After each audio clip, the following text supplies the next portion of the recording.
Social Interview in 60 Minutes.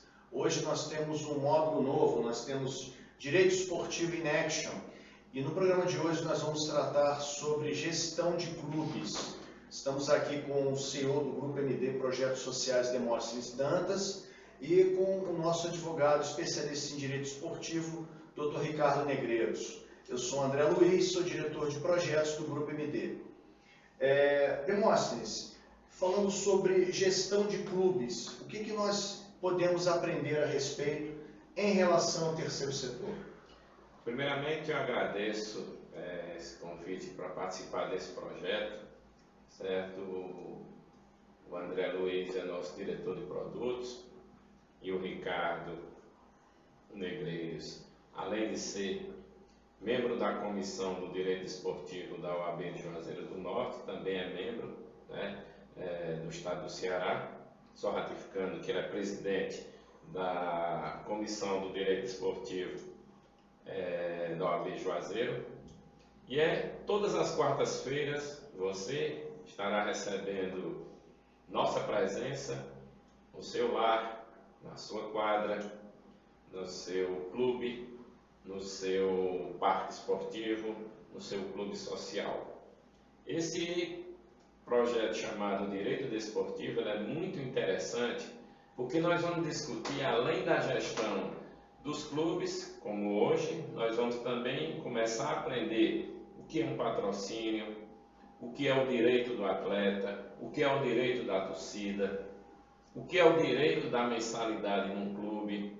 Eu abri uma escolinha de vôlei, abri uma escolinha de futebol, nós vamos também estar passando dicas para vocês. Então, o Grupo MD se sente muito feliz com essa parceria, certo? Virão muitas parcerias através desse programa, que é o Direito Esportivo em Ação. Ação por quê? Porque nós vamos até aí onde você está para falar exatamente do que pode e o que não pode. É muito interessante isso para quem mexe com esporte. Eu posso fazer um evento de esporte? Eu posso fazer um evento no local público? Eu posso fazer um evento no local privado? Eu posso comprar ingresso, cobrar ingresso? Quantos ingressos eu posso distribuir? O que é um evento sem fins lucrativos? O que é um evento com fins lucrativos? Até que ponto o meu direito desportivo ele pode chegar? E isso, o maior especialista na opinião do Grupo MD, que é o Dr. Ricardo Negreiros, que é um parceiro nosso, certo? Nós temos outros grandes parceiros que vão estar aqui com a gente também, mas falar de quem estuda. E de quem estuda o direito desportivo é muito lindo, certo? Nós do Grupo MD, nós temos um lema que eu tenho recurso. Não é que eu seja bilionário, não, nós sabemos onde tem um recurso. Agora, para quem direcionar, aí tem que ter o direito de receber, o direito de ganhar e receber. Então, hoje, é um grande prazer, André e Ricardo, estar junto com vocês, que estamos batendo o centro aqui. Vai ter um programa de polêmica, é um programa que nós estamos direcionando para vocês, é um programa que nós não, como se diz, não pactuamos com coisas exatamente que não seja do direito. E para isso, eu como professor, André como médico e formado em marketing, e uma pessoa como o Ricardo, que também é um professor e também é um advogado. Então nós estamos aqui respondendo às dúvidas de vocês. Então, André, muito obrigado por esse convite, estar dentro desse projeto. E agora vamos começar nossas perguntas. Essa questão do clube, da gestão dos clubes, isso é sempre algo muito problemático. Aí eu pergunto para vocês, como poderia ser feito isso daí de uma maneira mais tranquila, mais simples e dentro das condições da lei? Eu vou passar a bola para o Ricardo, porque eu queria que o Ricardo respondesse, antes da gente começar na questão da gestão nos clubes, o que é ser um gestor, Ricardo? Pronto. Olá pessoal, bom dia, boa tarde, boa noite, a depender do horário que você estiver assistindo o nosso programa. Gostaria de agradecer também ao convite do Dr. André, do Demóstenes, por fazer parte desse projeto. O Demóstenes já fez as minhas qualificações, então só tenho a agradecer e reiterar que estou aqui para ajudar e também contribuir com tudo que pode ser feito no mundo do direito esportivo. E entrando na sua pergunta, Demóstenes, o que é um gestor? Trazendo para a nossa realidade do direito esportivo, o gestor ele vai ser aquela pessoa, seja homem ou mulher, que vai administrar o clube de futebol, aqui trazendo para o tema da nossa entrevista. Então, a depender da estrutura que o clube tiver optado, vai variar de nome. Então, nós temos o mais comum aqui no Brasil, por termos clubes e associações, então nós temos o presidente. Então, o presidente ele é o gestor maior do clube. E aí ele vai ter vice-presidentes, vai ter diretores, que vão ser os gestores de núcleos específicos que o presidente vai designar e entender quais são os mais importantes ali dentro daquele plano de planejamento que ele tem para a duração do mandato dele. Caso seja um clube empresa, que já está se tornando uma realidade aqui no nosso país, então nós vamos ter os gestores que são especializados. Então são pessoas que têm um conhecimento, uma expertise maior no mundo empresarial, que vão ser colocadas nesse mundo esportivo para trabalhar e gerir as equipes. Então, em resumo, o gestor é aquele administrador da equipe. Seja, não necessariamente ele vai ser formado em administração, até porque, trazendo para a nossa realidade, principalmente de clubes menores, interior, nem sempre os gestores do clube eles são especialistas naquilo que eles estão fazendo, em termos acadêmicos. Eles têm a vivência de clube, porque gostam de futebol, amam futebol, e acabam se aventurando ali para tentar ser presidentes e se tornam gestores, muitas vezes sem nenhum treinamento, sem nenhuma capacitação anterior àquela empreitada que ele se submete. Então você falou a questão do gestor. Gestor, qualificação, gestor, responsabilidade social e até comercial. E o clube é o quê? Pronto, o clube ele vai ser, para muitos ele vai ser a paixão, para o torcedor ele vai ser a paixão, para o gestor do clube social ele vai ser um misto entre paixão e negócio, e para o gestor do clube empresa ele vai ser 99,9% negócio. Então o gestor, principalmente ele tendo a visão empresarial, ele não vai ter aquela visão apaixonada do clube, do esporte, ele vai ter a visão negocial. Ele vai ver aquilo ali como uma estrutura de empresa. O que é que eu posso fazer para ter lucro? O que é que eu posso fazer para diminuir custos? Já o gestor, como clube associação, ele vai ter a visão esportiva e vai dizer, não, eu quero, na maioria das vezes, eu quero dar títulos para a torcida, eu quero que o meu mandato seja reconhecido porque eu fui campeão do estadual, porque eu fui campeão brasileiro. Então, assim, a depender muito da estrutura que foi escolhida de gestão, o clube também vai mudar a sua função, digamos assim. Eu costumo dizer que a palavra lucro é uma lei única com recursos organizados, certo? Lucro, lei única com recursos organizados. O clube empresa, o gestor e o clube associação, o presidente. Qual é a diferença? Os dois querem ter lucro ou o da empresa quer ter lucro e o outro quer tirar dinheiro do bolso na sua visão? Porque quando se tira dinheiro do bolso, você não está tendo lucro. Agora, o clube empresa, ele tira o dinheiro do bolso. Ele visa o lucro, como você falou. Então, eu queria que você falasse aqui, explicasse, é isso, doutor? Até a questão se o gestor ele só pensa no lucro ou ele pensa no amor ao futebol. No esporte, trazendo um pouco a diferença do clube empresa para o clube associação, até mesmo no seu funcionamento. O clube associação, ele vai ser uma associação sem fins lucrativos. O que é que quer dizer isso? Os membros da direção do clube, eles não vão poder lucrar com aquilo que o clube recebeu. Então, vamos supor, trazendo um exemplo, o Flamengo, que é o atual campeão da Copa do Brasil, que é a competição que tem uma das maiores premiações. O presidente, o vice-presidente, os gestores do clube, eles não podem receber uma parte da premiação como lucro do clube. Então, o que é que acontece? Deu o final do ano, fez-se o balanço financeiro. E, rapaz, a gente teve um lucro aqui de 1 bilhão. Então, vamos dividir entre nós da direção, entre os membros. Não, o clube e a associação ele não pode, porque ele é uma associação sem fins lucrativos.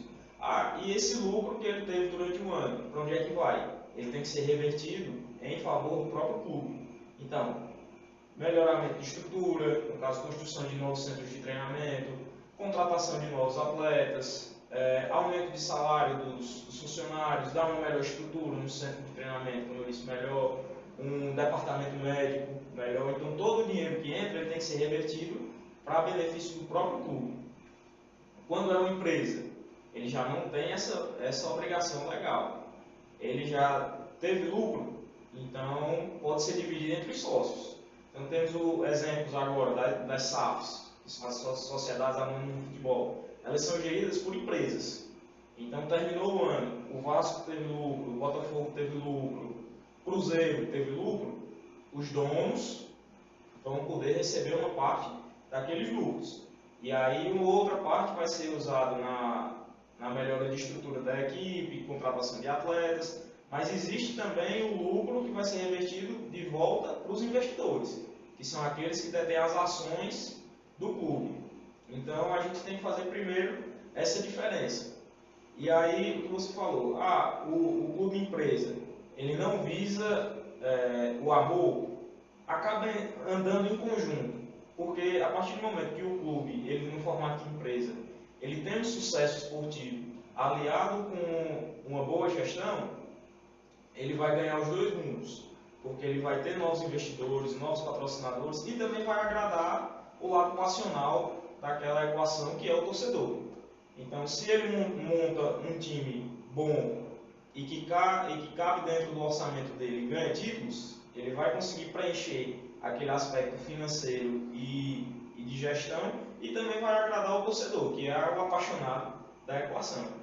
E como você vê aqueles clubes em que o presidente geralmente ocupa um cargo político, tem um grupo que está com ele, ou seja, agregado à presidência, e do outro lado tem um grupo gestor propriamente dito, onde você tem gestão de marketing, gestão de RH, gestão do departamento financeiro e por aí vai. Como você vê essa disposição desse clube, que no caso é um clube associativo? A nossa dimensão de clube associativo ele se assemelha muito, ele é um ambiente muito político. Então, quem está no poder, automaticamente quem perdeu a eleição anterior já se torna oposição. Então, sócios, os beneméritos, então todos eles vão ter as suas preferências políticas dentro do próprio clube.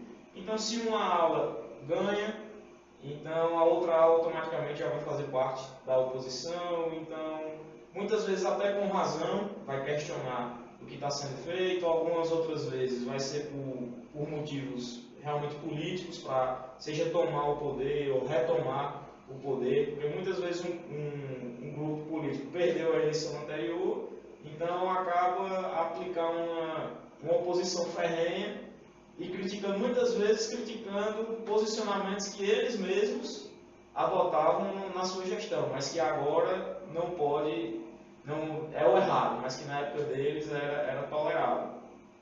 E aí nós temos também, dentro desse ambiente político, nós temos pessoas profissionais, que realmente trabalham, que além de serem capacitados e profissionais naquela área, eles amam o esporte. Eu costumo dizer que para você trabalhar com esporte, você tem que primeiro gostar, porque você tem que viver e respirar aquilo ali para você entender o que é que está acontecendo. Então, como você falou, tem o departamento de marketing, tem o departamento médico, jurídico, então assim, são pessoas profissionais capacitadas nas áreas nas quais atuam e que acabam, querendo ou não, mesclando também a sua paixão pelo clube.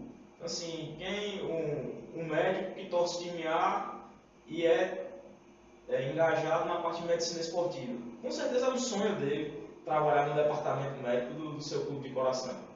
Então, acaba tendo isso, mas muitas vezes esses profissionais acabam sendo prejudicados por esse ambiente político, que muitas vezes é um ambiente instável. Então, você é contratado pela gestão atual, mas você não sabe se daqui 2 ou 3 anos você vai continuar empregado, porque pode ser que o grupo da oposição vença a próxima eleição e mude toda a equipe. Pode mudar por pessoas mais capacitadas, como também pode mudar por pessoas menos capacitadas, que sejam só por serem conhecidos, por serem indicados do presidente. Então, por isso que eu digo que se assemelha muito a um ambiente político, porque é muito o que a gente vive como sociedade. Então, o que acontece na nossa sociedade, infelizmente, se repete no nosso ambiente esportivo, especialmente no futebol, por ter esse ambiente associativo e político. Eu vou pensar aqui, quando vocês dois estavam falando, futebol tem que ter dinheiro. É o que todo mundo fala. Futebol sem dinheiro não funciona. Só que existe 3 tipos de presidente. Existe o presidente empresário, que ele acha que ele vai gerir o clube de futebol como tem a gestão de sua empresa. Certo? Eu tenho receita, despesa, pago meus impostos, tudo. O clube de futebol também não é assim. O clube de futebol está no 3º setor, certo? A empresa está no 2º setor. Por que eu digo isso? Porque existem tanto advogados como contadores que eles prestam conta ou fazem uma auditoria achando que o 3º setor é igual ao 2º setor. O gestor, o presidente, tem que estar no 2º. O gestor do clube está no 3º. E ele acaba indo para a vertente do presidente torcedor. Aquele que diz que é o coração. E termina se atrapalhando e tirando dinheiro de A, de B, organizando um grupo para dizer me dá tanto, me dá tanto, me dá tanto. E isso é o que a gente vê muito no Nordeste. Certo? E tem o presidente gestor. O presidente gestor, ele está mais para o político. Onde, estou precisando de dinheiro, vamos esperar pela prefeitura. Estou precisando de dinheiro, vamos pelo governo do estado. Então, veja bem, um time como Palmeiras, um time como o Flamengo, você acabou de falar, São Paulo, eu não vejo eles precisando de prefeitura, que está no 1º setor. Eles precisam do 2º setor, que é o comércio e a indústria. Então, o gestor, ele tem que estar mais para um empresário do que um torcedor e um próprio político no meio. Então, quando a pessoa diz assim, futebol só se move com dinheiro.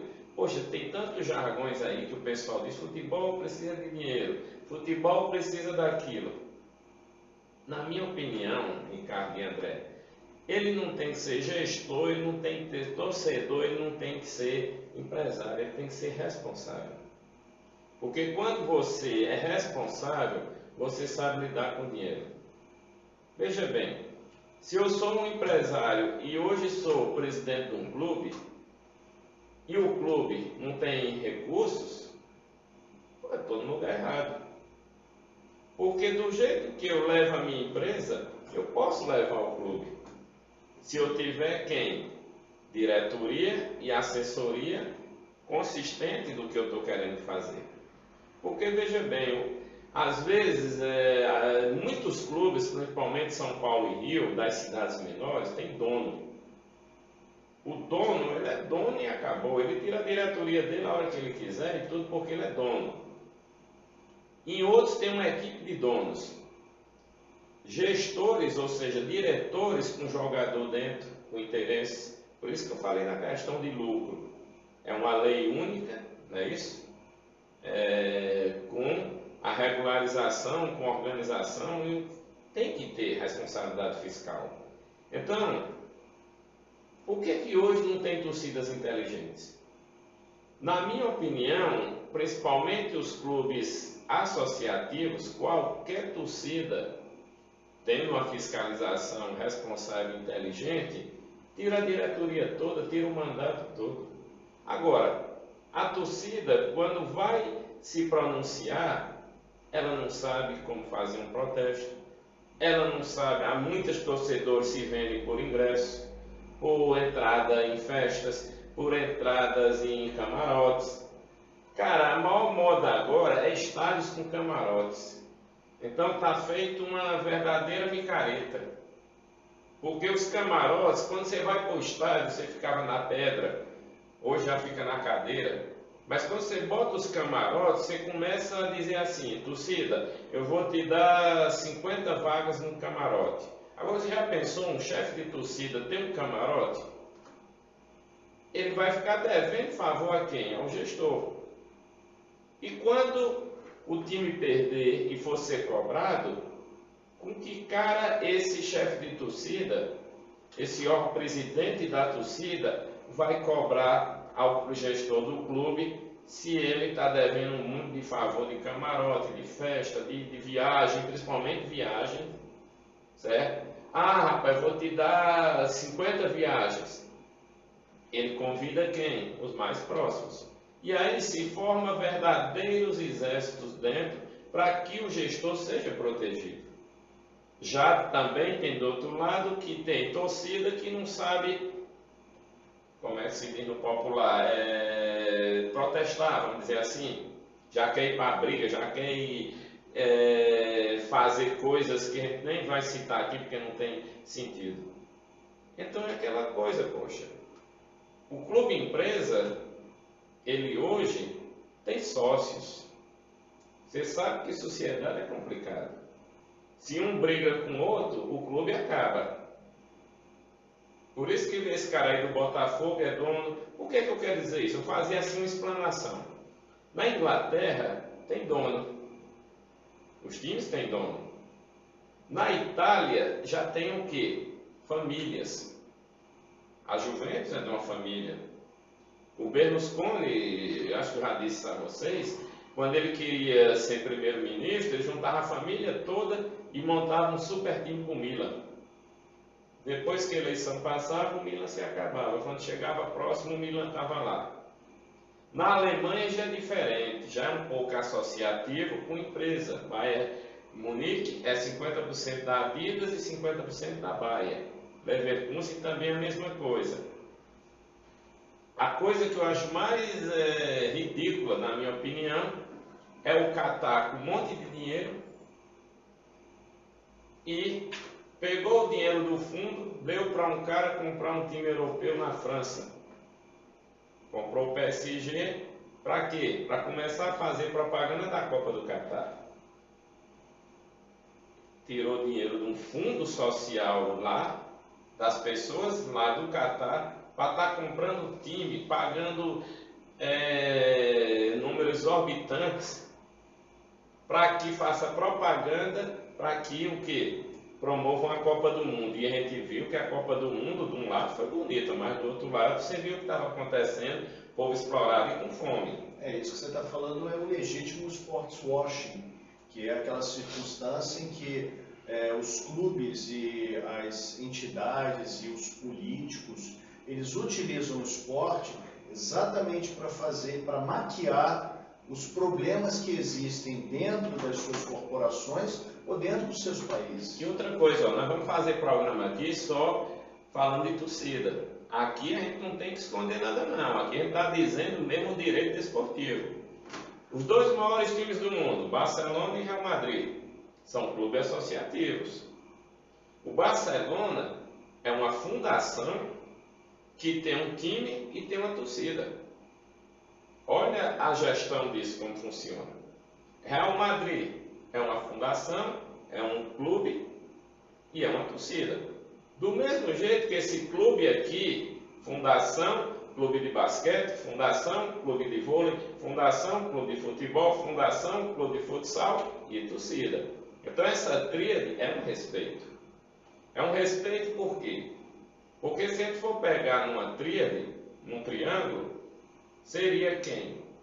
O mestre seria quem? A fundação. O líder seria quem? O time. E o empresário seria quem? A torcida que banca aquele time. Porque veja bem, pessoal, o Nordeste fala de quê? Que gasta muito dinheiro. Mas um jogador do trecho lá Rio-São Paulo, às vezes só o salário dele é maior do que o time todo. Isso são gestores que estão administrando os times. O Brasil com 5.578 municípios. Todo município tem um time. Não estou falando, tem município que tem 4, 5. Mas se a gente for pegar, praticamente 5.578, se você dividir aqui por 2, vai dar, vamos dizer, 3.000 times. Por quê? Não é só time da Série A, não é só time da Série B, Série C e Série D. Tu imagina se todos os times pudessem estar dentro de um campeonato brasileiro? Eu acho que a Série Y, a Série Z, a Série W, a Série tal estariam lá. Então, se a gente pega os gestores da Série A, poxa, se não tiver direito de televisão, se não tiver o de imagem, já era, concorda? Aí a gente desce para os gestores da Série B. Eita, futebol é complicado. Começa logo. Não tem recurso. O Fortaleza agora com mais de 300 milhões, né, de orçamento, será com 80, 100. Aí eu fico imaginando, e o gestor da Série C tem o quê? E o da B? O pessoal só fica esperando o direito de televisão, já viu isso? Só vê aquilo e entra numa Série D, o cara disputa o campeonato estadual, consegue uma vaga, parece que é a Copa do Mundo. Por quê? Porque sabe que vai entrar dinheiro. Então, André e Ricardo, o que eu vejo é que os gestores, eles ficam só esperando a entrada do dinheiro. E quando entra o dinheiro, acaba. E o outro ano? Vamos esperar o dinheiro acaba. E o outro ano? Vamos esperar o dinheiro, e o dinheiro acaba. Então eu queria entrar num ponto, por que é que existem tantas causas trabalhistas de atletas? Pessoal, acho que daria para montar uma série D, B, C de atletas que estão aí. E quando você, que é advogado também de atletas, como o nosso amigo Breno, né, que é o presidente da Comissão de Direito Esportivo do Estado do Ceará, da OAB, eu fico sem entender, poxa, se tem um gestor, por que tem a causa? Então eu queria que você me respondesse isso e depois a André falasse.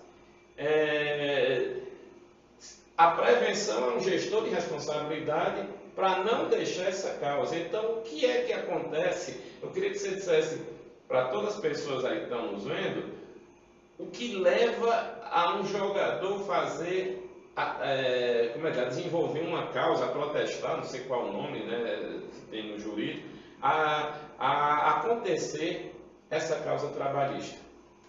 Pronto, Demóstenes, você fez um panorama geral de tudo que acontece. Quando você fala do presidente, que é político, que é aquele cara que ele está ali, sofre uma pressão e diz, não, eu tenho que pegar dinheiro, seja de como for, pega dinheiro para a prefeitura, que inclusive tem os meios corretos e os limites também de onde um clube pode pegar verbas públicas, mas que infelizmente muitas vezes também são desviados.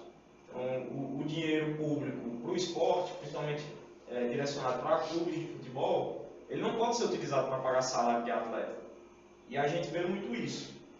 Então, as prefeituras patrocinam os times de futebol e aquele dinheiro dos patrocínios, eles entram com o pagamento de salário de atletas profissionais. E isso não pode, a lei não permite isso. E aí entra a questão de sair, como a gente vê muito em emissoras de rádio, em programas esportivos, em programas de televisão, vem um dirigente do clube e aí começa a dizer, olha, o clube está nessa situação, a gente precisa que a torcida chegue junto e apoie, e aí a torcida vai e ajuda, muitas vezes por rifa, por bingo. Infelizmente nós ainda temos isso, um clube tendo que ser sustentado por bingo e rifa comprados pela própria torcida. E aí quando eles veem que, como diz, o carro está apertando, o campeonato está chegando, não tem um time forte, o time está correndo risco de cair, e aí eles colocam os pés pelas mãos e contratam jogadores por valores que nem conseguem pagar. E aí muitas vezes os atletas, que são atletas de clubes menores, de clubes de menor expressão, eles têm uma realidade totalmente diferente dessa que a gente é acostumado a ver com atletas de Série A, até mesmo de Série B. Então você pode até se perguntar, mas por que o atleta ele vê aquela situação e ele aceita ir para aquele clube? Necessidade. O atleta ele é um trabalhador como qualquer outra pessoa, tem as suas especificidades da profissão, mas ele é um trabalhador. E os atletas de clubes pequenos, nós temos que entender que são Série A e B, são 40 clubes. Cada clube com uma média de 20, 23 jogadores, se for um elenco enxuto. Então nós vamos ter aí no máximo... Quase 800, né? Nós vamos ter aí no máximo uns 800 atletas para jogarem a elite do futebol nacional. Então, mas não existem só 800 atletas no país. Então, existem milhares, centenas de milhares.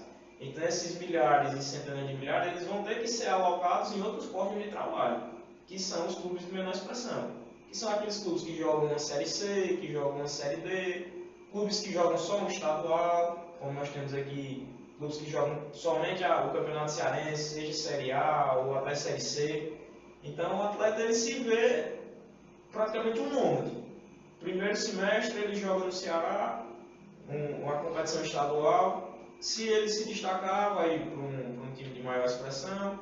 Se ele não se destaca, vai ter que ser realocado na segunda divisão. E aí no primeiro semestre ele joga a primeira divisão, no segundo joga a segunda divisão. Geralmente a segunda divisão é mais curta, então ela pega um bimestre ou um trimestre. Ele joga Série B e no trimestre seguinte joga Série C. Então muitos atletas vivem disso, de nômade, de jogarem Série A, B e C todos no mesmo ano. Aqueles que não conseguem se realocar vão procurar outra profissão. Então não é raro você ver reportagens de atletas que fizeram um golaço no estadual, aquele cara que ganhou o prêmio do jogador da rodada, o gol da rodada, mas terminou o estadual, o cara vai trabalhar de pedreiro, ele vai trabalhar de frentista. Isso é muito comum de acontecer. Então, também, por que acontece isso? Por falta de organização dos gestores dos clubes. E aí o atleta é contratado para receber um salário mínimo e meio, joga para jogar 3 meses, 4 meses, recebe só o primeiro mês, e aí vai ficando na esperança de se destacar naquela competição, ser visto por um clube maior, e aí conseguir ascender profissionalmente. Mas isso é uma parcela mínima, infelizmente, que consegue esse feito. E os demais ficam naquela expectativa, naquela esperança, sem receber salário, vivendo à base de promessa. E é aí onde entra a situação deles acionarem judicialmente para pedirem os seus direitos. Então, não é raro você ver um atleta que assinou um contrato de 6 meses com um clube e passou os 6 meses sem receber. E aí encerrou-se o contrato, ele não se vê, não vê outra alternativa senão entrar na justiça para requerer os seus direitos. Aí você perguntou, mas o que é que causa essa situação de tantas ações trabalhistas? A desorganização. Então, se o gestor... Começa onde essa desorganização? Começa pelo presidente. Eu vejo que começa pelo presidente e aí acaba descendo para os outros cargos, para o vice-presidente, para o diretor de futebol, diretor financeiro, porque ele é um fruto do presidente. Então, assim, ele é indicado pelo presidente. E aí, se o presidente for um gestor mal organizado e ele coloca alguém que identifica que tem um problema e diz, presidente, a gente tem esse problema aqui, eu identifiquei, para resolver a gente precisa fazer isso, X, Y, Z. Se ele for um gestor organizado, competente, ele vai acolher aquele que chegou para ele. Se não, o que é que ele vai fazer? Eu sempre fiz isso aqui minha vida todinha e deu certo. Então, se você está achando ruim, saia que a gente coloca outra pessoa. E é o que acontece. Ele retira muitas vezes aquele que é competente, que tem uma visão profissional de atualização do esporte, e coloca outra pessoa que vem com aquela mesma mentalidade e se torna um ciclo vicioso. Infelizmente, o que nós vemos é um ciclo vicioso. Os times menores, os presidentes não querem assumir, aí diz que a salvação é o diretor de esporte, o coordenador. Como é que você vê isso? Isso aí ele está, como é que eu posso dizer?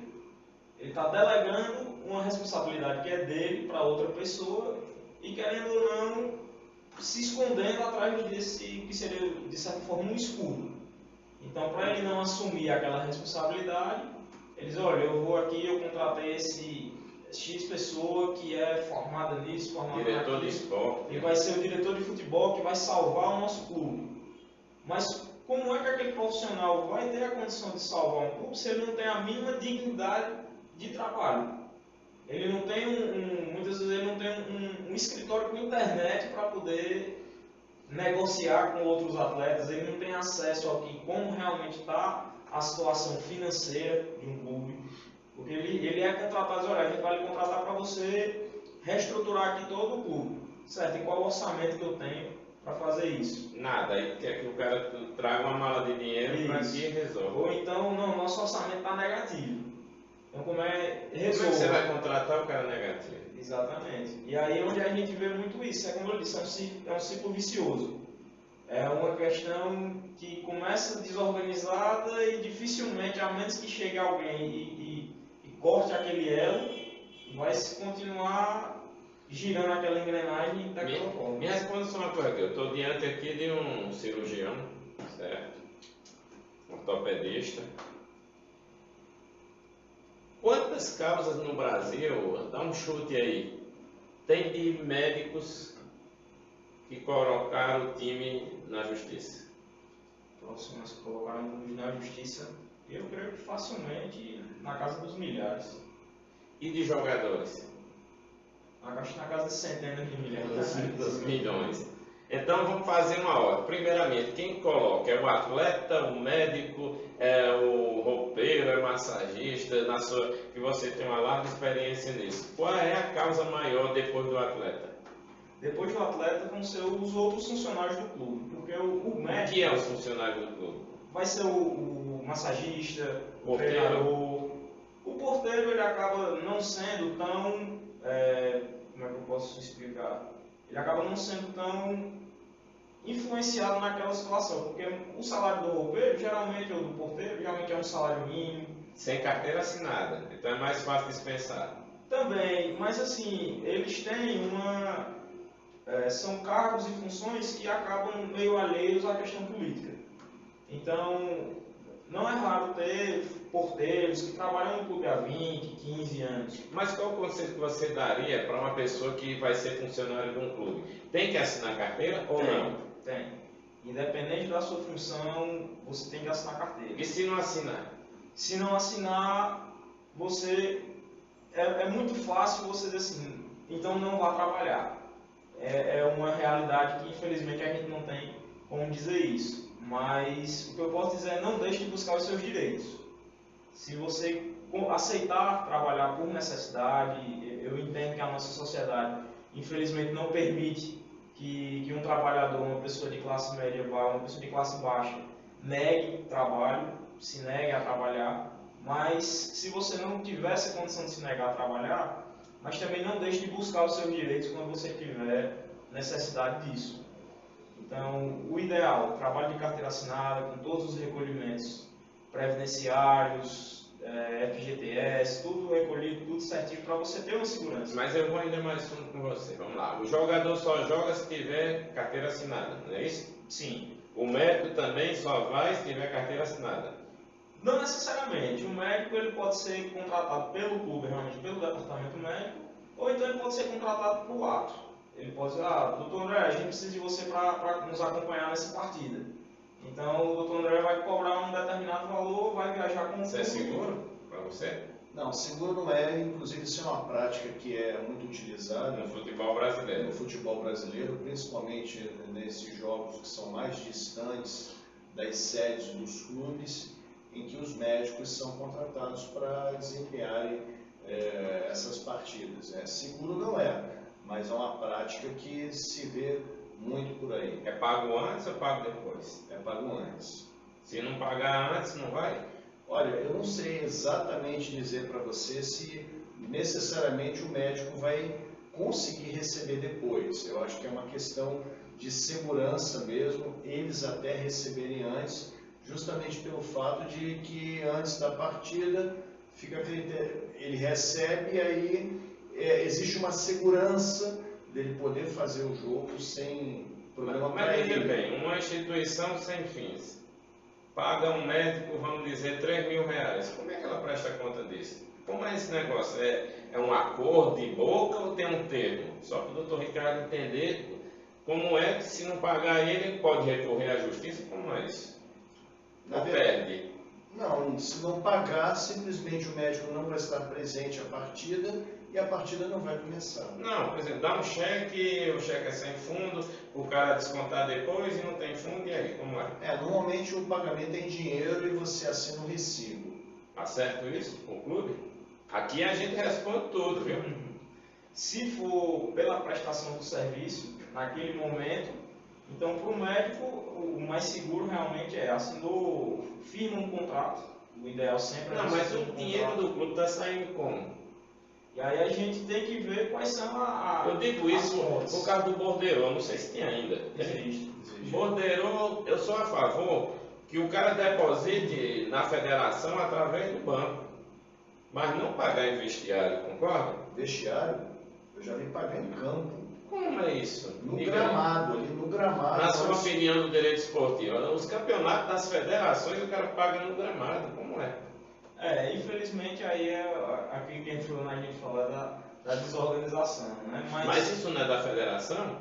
Eu já estou falando do gestor maior, o gestor maior dos clubes. Mas aí a gente entra na questão dos médicos dos clubes. Então, cada clube ele vai ter que levar um médico para a partida. Cada clube? Cada clube leva Então, o seu médico. naturalmente são 2 médicos. Isso. E quando não tem 2? E aí tem que ter um médico, senão vai ser constado em súmula, até como o doutor André disse, pode ser que a partida nem ocorra. Ou então, como já aconteceu várias vezes, o médico de um dos clubes vai atender os dois. Já aconteceu isso? Ou várias vezes, inclusive. Sem citar nome de clubes, né? Não, mas eu já fui, eu já dei cobertura dos clubes simultaneamente. E ainda vou acrescentar mais uma coisa, doutor Ricardo. Isso aí é... Tem circunstâncias em que, não tendo o médico de um clube nem o médico do outro clube, eles convocam o médico da ambulância para fazer a partida. O cara de branco tendo um DR, Aí, passou lá perto. É uma situação extrema. Eu acredito que isso daí esteja radicalmente contra as leis, mas enfim. E aquelas pessoas que trabalham como vigia, porteiro, limpeza, tudo. Cara, é pegar ou largar. Qual conceito você daria para essas pessoas? Certo que todo mundo tem a sua necessidade. Mas, poxa, não pagar é complicado.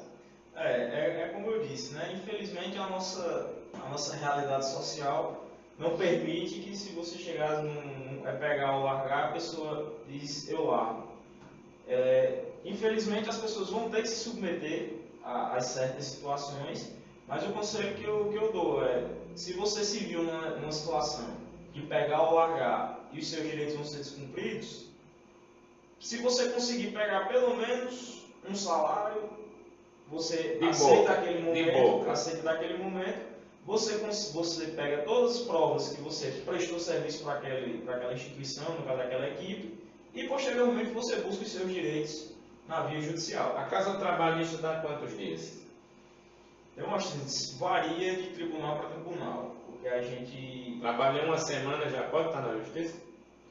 Ele vai poder ter reconhecido o seu vínculo. Ele tem que cumprir alguns critérios, mas, vamos supor, se ele trabalhou um mês... O mínimo é um mês. Não necessariamente, é porque vai ter aquela coisa, para fins de remuneração, porque se você tiver trabalhado só 15 dias, se for daqui que você entra na justiça para buscar o reconhecimento, você vai acabar não conseguindo muitas coisas na parte previdenciária, na parte de FGTS. Então, assim, você trabalhou 15 dias, infelizmente não vai influenciar muita coisa na sua vida. Mas se você trabalhou 1 ano, 2, 3 nessa forma, então você já tem um direito ali acumulado que vai fazer uma diferença. Então a pessoa trabalha 3 meses no clube, porque veja bem, o dirigente pode contratar o cara 3 meses, não pagou e tirar ele. Sim, e aí ele pode buscar juridicamente esse. Então é a partir de 1 mês, 30 dias. Sim, ele pode. Trabalhou 15 dias, é melhor nem ir atrás. Porque aí também muitas vezes os gestores eles se utilizam de contratos de experiência. Então existem outros mecanismos também para eles conseguirem ir se esquivando de algumas coisas. E aquela pessoa que chega para o clube, entrega 3, 4 atletas e diz que paga tudo, como é que funciona isso? Bom, aí nós temos a questão de, pode ser um investidor, que aí ele chega e diz, olha, eu vou investir aqui no seu clube, eu trouxe 3, 4 atletas, como você disse, e eu vou bancar esses atletas aqui. Pode isso? Não. Vou repetir aqui, pode isso? Não, porque o que nós temos é o que chama de direito federativo. Então, quem é que pode ter direito sobre um atleta? O clube, clubes e o próprio atleta. Então, nós temos uma situação. Um jogador é formado na base do Vasco, do Palmeiras, do Botafogo. Então, inicialmente, aquele jogador, se ele fizer toda a sua construção de carreira na base daquele clube, 100% dos direitos federativos vão ser do clube. E aí veio uma proposta da Europa. Aí esse clube faz, olha, eu cedo o atleta e vendo 70% dos direitos federativos dele. Então aí já vai ter o clube, 2 clubes já vão deter os direitos federativos desse atleta. E aí o atleta consegue se destacar, ganha muito dinheiro na Europa e diz, não, agora eu quero comprar uma parte dos meus direitos federativos. E aí ele compra 10% daqueles 80% que o clube europeu tinha. Então vão ser três donos agora. O atleta é dono de si mesmo, uma parcela de si mesmo, digamos assim. O clube que o formou é dono de outra parcela e o clube que o comprou é dono da terceira parcela. E aí você chega e diz, eu sou empresário de um clube, de um atleta, 100% dos direitos federativos dele são meus. Não, infelizmente isso não existe. Porque é como se fosse um ser humano ser dono do direito de outro ser humano. A liberdade do outro. Exatamente. Então, isso é trabalho escravo. Seria um pouco dessa forma. E aí a gente não existe essa possibilidade do clube, do empresário ser dono dos direitos federativos do atleta. Você já viu o gestor passar necessidade como o atleta passa necessidade? Não. Você já viu? Mas um gestor precisar de uma cesta básica para sobreviver? É uma situação difícil. E por que isso acontece com o atleta? Acredito que exista. Porque o atleta gosta de pedir, mas essas pessoas que vivem pedindo dinheiro de porta em porta, eu acho que, poxa, eu sou o presidente de um clube, está pedindo R$1.000, R$2.000, 3, 4 mil. Isso é passar necessidade, é ou não? Na sua opinião? Quando uma pessoa me pede R$3.000 para eu dar para um clube, na sua ideia de um monte de atleta, na sua opinião, como é que eu presto conta disso? Infelizmente é complicado de prestar contas disso, porque eu entendo da seguinte forma, se você vai emprestar dinheiro ou doar dinheiro para um clube, seja para que você tem que saber de que forma aquele valor vai ser empregado. Então, se você somente doa os R$4.000 e não sabe em que ele vai ser utilizado, até para você cobrar depois fica complicado. Isso também estraga o clube. Uma pessoa está doando 5, outro 4, outro 3, outro 2, isso vira um vício, não vira? Porque aquela coisa, ele sempre vai, o mau gestor, ele sempre vai ter aquela situação, não importa o que a gente faça, fulano de tal sempre ajuda a gente. Vamos pensar assim, o Palmeiras acabou de comprar um avião, concorda? Sim. Aí todo mundo vai querer comprar um avião. Né? Vamos pensar. Naturalmente isso vai acontecer. Porque para ser clube grande tem que ter avião. Vai ter essa moda agora. Isso. Certo? O avião foi comprado com patrimônio do clube. Certo? Certo. A manutenção é com patrimônio do clube. O que é, na sua opinião, o patrimônio real, certo? E o patrimônio de dívidas. Vamos explicar. O patrimônio real é tudo que o clube tem. E o patrimônio de dívidas é tudo que ele deve. Geralmente, o patrimônio de dívidas é 10 vezes superior ao patrimônio real. Só que o patrimônio real você não pode vender. Como é que um clube fica de portas abertas ainda hoje? Isso aí varia muito, aí entra a situação do bom gestor. Porque o bom gestor ele vai conseguir equacionar a questão do ativo e do passivo. E um exemplo que a gente tem disso, que já se mostrou um exemplo de sucesso, é o próprio Flamengo. O Flamengo, ele, durante muitos anos, ele funcionou, digamos assim, no negativo. E a partir de meados de 2013, 2014, houve uma virada de chave no Flamengo. E aí entraram bons gestores na questão do futebol, na questão organizacional.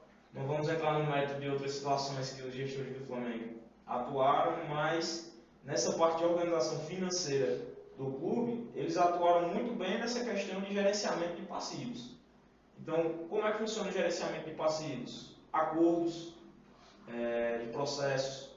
Então, eles dizem, olha, a vários jogadores a gente deve 10, 20 milhões.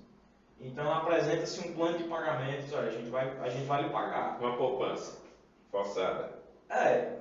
Muitos atletas, inclusive, principalmente atletas de clubes grandes, eles entram na justiça contra os clubes justamente com esse pensamento. Não, aqui eu vou montar a minha poupança. Um pezinho de meia com o resto da vida. E aí eu sei que vai demorar a sair, mas quando sair, vai sair corrigido, vai sair com juros, então vai vir uma bolada boa, como diz. E aí o que foi que o Flamengo fez, o Fortaleza também e o Ceará fizeram? Eles equacionaram e trabalharam e geriram a questão do ativo e do passivo. Porque também entra muito aquela coisa. Eu devo. A minha única fonte de renda é o futebol. Se eu parar de jogar futebol, automaticamente eu não vou ter condições de quitar aquela dívida. Então, o que é que pode ser feito? Então, a gente vai ter que equilibrar esses pratos aqui até de uma forma que fiquem todos girando de maneira uniforme. Eu sou um presidente que assumiu o clube de outra diretoria. Então, eu não tive culpa. Não participei daquela gestão. Eu posso ir até um promotor para me ajudar, ir lá no superintendente, sei lá, um coordenador, um chefe da Receita Federal, para eu poder assinar um termo lá de fé, eu não sei como é que funciona isso no direito, mas assim, dizer que eu vou pagar e eu poder ir atrás de recursos governamentais? Pode, e aí é onde são fechados os acordos. Então, vamos supor, você tem um acordo, você tem uma dívida um clube tem uma dívida com a Receita Federal. Então ele busca a Receita Federal, apresenta um plano de pagamento, um plano de acordo, e diz, olha, a gente é uma direção nova, a gente, como você disse, não tem culpa do que aconteceu, a gente vai buscar... Com os atletas funciona? Se for... É melhor dever a Receita Federal do que o atleta? A Receita Federal, ao governo em si, muitas vezes, a depender do tamanho do clube, compensa mais ele dever ao governo do que dever a uma pessoa física. Pode ser até perdoada. Isso. Já a pessoa física não. Pode ser perdoada se a pessoa física perdoar a dívida. Mas quem é uma pessoa física que vai perdoar uma dívida? Qual é a maturidade desses atletas de chegar para um advogado e pedir para ele cobrar o clube? Eles têm noção dessa confusão toda ou não? Ou ele só pensa naquela coisa que quer receber e pronto? Na verdade... Ou melhor, no popular, botar o time no pau, né? Como muitos chamam. Na verdade, infelizmente, o que acontece muito é o medo que os atletas, e tanto atletas como treinadores têm. Como é esse de medo? colocar. Eles têm medo de colocar os clubes na justiça. Por quê? Porque eles acham que eles vão ser prejudicados no mercado. Então os jogadores, não, eu não vou colocar o clube na justiça porque pode ser que eles, usando um termo bem popular, que eles me queimem no mercado e nenhum clube mais queira me contratar. Só que é uma coisa que eu sempre digo aos meus clientes e a quem me procura. Você está num meio que a mão de obra, apesar de existirem muitos atletas, mas comparado a todo um universo de trabalhos, o trabalho do atleta ele é um trabalho específico. Então ele é uma mão de obra qualificada, especializada e limitada. Então, treinadores 10 vezes mais isso. Então assim, hoje você pode ser demitido como o pior ser humano da história daquele clube. E dias depois você pode muito bem ser recontratado como a salvação daquele mesmo clube. Então você pode sair pela porta dos fundos em um ano e voltar nos braços da torcida. Quer dizer que ele pode ter uma causa trabalhista e jogar no time? Pode. E é comum isso de acontecer. Não sabia não dessa, sabia? Não, desconhecido. É comum. Inclusive o próprio... Porque muda a diretoria. Isso. Aí contrata ele. Isso. Aí a dívida dele vai sendo o quê? A dívida dele fica vinculada à pessoa jurídica do clube. Mas como é que eu pago a ele com a causa na justiça? Aí, como é que eu acerto um salário com ele se já tem uma causa na justiça? Aí são situações apartadas. Ele tem um contrato vigente com o clube, mas também tem o processo. E acontece isso? Acontece. Um exemplo claro que tem é o exemplo do Petkovic em 2009, na época que ele jogou no Flamengo. Ele voltou para o Flamengo, por quê? Porque ele tinha um processo judicial cobrando verbas trabalhistas contra o Flamengo e ele, salvo engano, ele dispensou, perdoou a dívida para poder voltar a jogar. Ele disse assim, olha, vocês me colocam para jogar e eu perdoo a dívida de vocês comigo. Mas o recurso que ele perdeu, acho que estaria no salário dele novo, né? De certa forma, sim. Ele acaba perdendo entre aspas, né? e ganhando em Então, outro. esses acordos é comum acontecer? Sim, são comuns. E me diga uma coisa, vamos dar um exemplo assim. Hoje, nós temos 5 regiões. Em questão de causas trabalhistas, numera aí as 5 por ordem, as que têm mais causas. O nosso, acho que o pico maior vai ser os principais Nordeste? eixos. Não, o Nordeste ele não é um cenário, está tomando força ainda no futebol. Que no primeiro lugar? Eu creio que seja Sul, Sudeste, aquele eixo. Ali que é onde acontecem... Que acontece mais causas trabalhistas? Sim. Eu jurava que era o Nordeste. Inclusive com valores maiores também, seria isso? Sim. Eu pensei que lá era poucas com valores maiores e o Nordeste era inúmeras com valores menores. Não, a gente tem... Até porque lá é um polo mais forte também do futebol, né? Então tende a atrair... Existem mais clubes, existem mais profissionais. Então lá tem muito mais advogados que trabalham na causa trabalhista de atleta do que aqui no Nordeste. Sim. O polo principal de direito esportivo hoje ainda é Sul e Sudeste. Ali se resume a Rio de Janeiro, São Paulo, E Minas. os pedidos assim, de 0 a 100, Nordeste 10, lá 100, em valores? Não, os valores eles variam porque naturalmente as causas maiores vão vir dos locais onde tem os clubes maiores. Por exemplo, o cara bota um São Paulo, um Palmeiras na justiça, isso é comum? Ou é uma coisa rara de acontecer? Não, Esses times têm muitos recursos. Não, é bem comum. Inclusive, eles são campeões, eu creio que acho que não tem nenhum clube da Série A e B, juntando os 40. Acho que não tem nenhum que não tenha uma reclamação trabalhista. Poxa, para você, porque geralmente esses clubes têm advogados de ponta, né?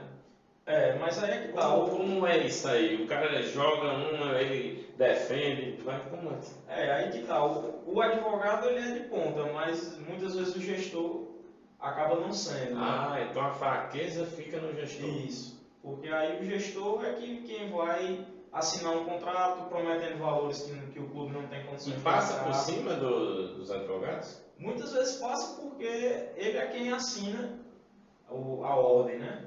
O presidente assina a ordem. Então, tem que ser um trabalho conjunto. Presidência com direção financeira e jurídico. Então, geralmente, o que é que se deve à maneira certa?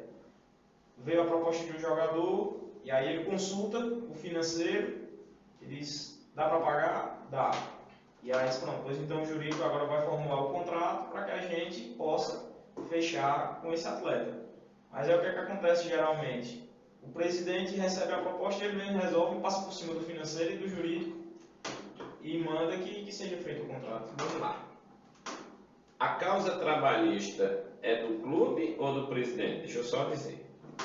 Um clube ele é sem fins. Se ele é sem fins, a Lei 3.019, né, 2014 teve o decreto, que é a Lei das Instituições Sem Fins, mas isso é dos repasses do município para lá. Mas vamos pensar o seguinte: seria um sonho no nosso país se o presidente que assinou o contrato pagasse pelos contratos e não o clube. Sim. Inclusive, existem mecanismos para isso. O Código Civil e a própria Lei Pelé, eles têm mecanismos para responsabilizar o gestor. E o atleta sabe disso? O atleta, na verdade, ele não tem tanto a obrigação. Não, mas ele pode cobrar isso? Pode. Se o gestor tem 3 carros, pode entrar na justiça contra o patrimônio do gestor? Pode, existe essa possibilidade. Mas aí passa por todo um lastro probatório, que é o que a gente chama de identificar realmente quem foi o gestor, se houve uma má conduta naquela situação. Então, assim, não é uma coisa tão simples de se caracterizar. Então, o gestor hoje, ele prefere sair, bota lá a outra pessoa ligada a ele e fica tudo tranquilo? Infelizmente... Quem responde por essa dívida? Eu só quero entender o seguinte: quem responde por essa dívida é o CNPJ? Sim, quem vai responder pela dívida é o CNPJ. E se o CNPJ não tiver condições de pagar nunca? Aí, infelizmente, o atleta vai, junto com o advogado, vai procurar maneiras de cobrar, responsabilizar o gestor, ou então, muitas vezes, ele vai ser o famoso ganhou, mas não levou. Então, todo atleta que entrar num clube, ele tem que ter, nem que seja um amigo advogado, né? Sim, é importante, até porque o atleta, ao chegar no clube, ele assina um contrato. Mas se ele der uma procuração para o advogado amigo dele, nem que ele pague. Então, o que eu estou vendo é exatamente o seguinte: eu acho que o atleta, quando ele vai assinar determinado valor, dele deixar uma partezinha para o advogado, concorda? A gente tem isso. Pode isso acontecer? Pode, porque aí já vai ser o que popularmente chama o agente do atleta. E aí muitas vezes os agentes, eles são formados em direito, são advogados. E eles gerenciam tanto a carreira do atleta, que aí entra essa parte de análise de contratos, de dizer, olha, esse contrato aqui está bom para você. E aí entra não só a questão financeira com o próprio clube, mas até uma gestão de carreira mesmo. Questão de patrocínio, questão de imagem, plano de carreira, dizer, olha, o plano que esse clube tem para você não é tão bom, o clube X ou o clube Y tem um plano para que lá no futuro você possa ser vendido. Então, assim, existe todo também um trabalho por trás da gestão da carreira do atleta. Só que aí infelizmente, não são todos os atletas que têm condições de ter uma pessoa gerindo a sua carreira. Muitos deles não têm, principalmente atletas de clubes pequenos, que são onde existem também as maiores causas trabalhistas. Infelizmente, são atletas que não têm qualquer informação sobre isso. Eles recebem o contrato, veem quanto vão receber, assinam e calçam um par de chuteiras e vão para o campo. Doutor Ricardo e doutor André, estou no meio de 2 doutores, certo? Na próxima quarta-feira, nós estaremos falando sobre o segundo setor, que é a gestão das empresas nos clubes, certo? E aí eu vou querer saber essa questão de direito de imagem, certo? Porque o direito de imagem é uma opinião que eu tenho, deve ser pago pelo segundo setor, né? Comércio e indústria. Uma Globo está no terceiro setor. Como é a Globo, pertence à Fundação Roberto Marinho, concorda? Certo. Só para a gente encerrar com essa curiosidade, e o senhor dá uma pincelada. O direito de imagem é pago por quem? Ele vai ser pago por quem explorar. O que é que você entende isso? Eu entendo que quem for visualizar, quem for expor a imagem do atleta, é que quem deveria necessariamente pagar esse direito Quem de dá imagem. mais leve? Sim, porque o atleta, quando ele assina com o clube, ele cede também, ele tem a possibilidade de ceder a imagem dele para o clube. O que você falou da questão da Globo, não entra... Nós temos dois institutos no direito esportivo, que é o direito de arena e o direito de imagem. Mas isso... Esse que você falou da Globo entra como direito de arena.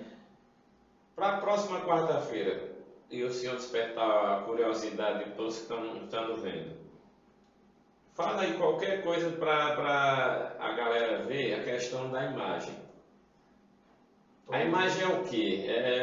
Ele sorri, é o retrato dele, é o quê? É o braço dele, é o chute dele, é o gol dele. Pronto. O direito de imagem para o atleta. Saiu os uniformes da temporada 2023. E aí eles usam os atletas como modelos para mostrar as camisas novas, os calções novos. Aquilo ali é o direito de imagem. Isso aí ele vai falar na próxima quarta. Direito de imagem para o clube tem? E sim, o clube ele ganha também pelo direito de imagem? ganha, porque a imagem é a marca do clube. Então ele tem a possibilidade de ganhar também. E os funcionários têm direito de imagem? Depende da função que ele exerce. Se ele não aparecer na mídia, não tem porquê ele assinar um termo de cessão de imagem. A base tem direito de imagem? Tem. Ele pode assinar ele pode ceder a imagem dele. A torcida tem direito de imagem? O coletivo não. O coletivo não, o individual. Sim, se ele for... Vamos supor, a gente tem um torcedor famoso, icônico. O do Vasco tem aquele das trancinhas. O do Flamengo tem aquele que se veste de anjo. Então, se eles forem usados pessoalmente como campanhas de marketing no clube, então a imagem deles vai ser explorada. Mas ali durante a partida, a câmera passa no meio daquela multidão e mostra eles, então ali já não existe Mas se for específico, sim. Isso, se ele for utilizado numa campanha de marketing. Então, vamos supor, ao invés de eles chamarem os atletas para serem utilizados como modelo dos uniformes da atual temporada, eles chamaram um grupo específico de torcedores. Então, aqueles torcedores vão ter a sua imagem explorada e merecem ser remunerados por aquilo ali.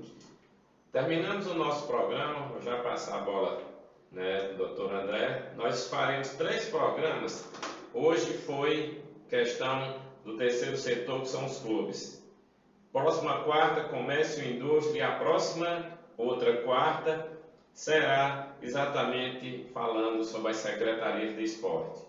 E no quarto programa, encerrando o mês, nós teremos o presidente da comissão do direito desportivo, né, do estado do Ceará, o Dr. Breno, que aí vamos ver se vai ser presencial ou online, mas contanto ele estará aqui, nós estaremos preparando o caminho, não é isso? Para que ele possa exatamente online ou presencial estar aqui com a gente. Sem que eu bote uma câmera aqui, alguma coisa a gente vê, mas nós vamos encerrar com ele, pode ser até online, né, no caso, nós 4, para a gente encerrar com ele. Por quê, pessoal? É muito importante ter um presidente de uma das 18 subseções da OAB Ceará, no caso Juazeiro, pega 6 cidades, né? Quantas cidades? 5 ou 6 cidades. É muito importante ter o Dr. Breno com a gente, certo? Que é presidente da Comissão do Direito Esportivo no estado do Ceará. E é muito importante falar sobre o direito esportivo, certo? Nós vamos conversar muito também, nós 3, com o diretor de escolinha, com o presidente de clubes, certo? Com médicos de clubes, com treinadores também, com atletas que têm causa trabalhista, para que vocês sintam qual é o sentimento deles. E nós vamos levantar a bandeira também dos advogados do direito esportivo. Esse programa é para isso. Está dentro dos 60 minutos, certo? A gente ultrapassou um pouco, mas na próxima quarta nós vamos saber o que é patrocínio, o que é direito de imagem, o que pode e o que não pode. Eu só sei, doutor Ricardo, que depois desse programa, uma palavra para a gente encerrar, para passar para o doutor André: falta de informação. Foi isso que gerou esse programa de hoje. O que é que o senhor acha disso? Eu concordo. A desinformação, e acrescento outra: a desinformação por parte do atleta e a desorganização por parte do gestor. Gostei. 2D. Direito esportivo, desinformação e desorganização. Com o senhor. É isso aí. Esse foi mais um programa Social Interview in 60 Minutes, e nós destacando o direito esportivo in action, que é o nosso quadro. Tivemos aqui o nosso CEO do Grupo MD Projetos Sociais, Demóstenes Dantas, e o Dr. Ricardo Negreiros, que é especialista em direito esportivo, para exatamente nos elucidar as dúvidas sobre a questão da gestão nos clubes. Então, desejo a todos um grande abraço e até o próximo programa. E dizer que nós estamos, a partir do terceiro programa, nós vamos sortear brindes. O livro do Dr. Ricardo e mais outras surpresas, concorda? Perfeito.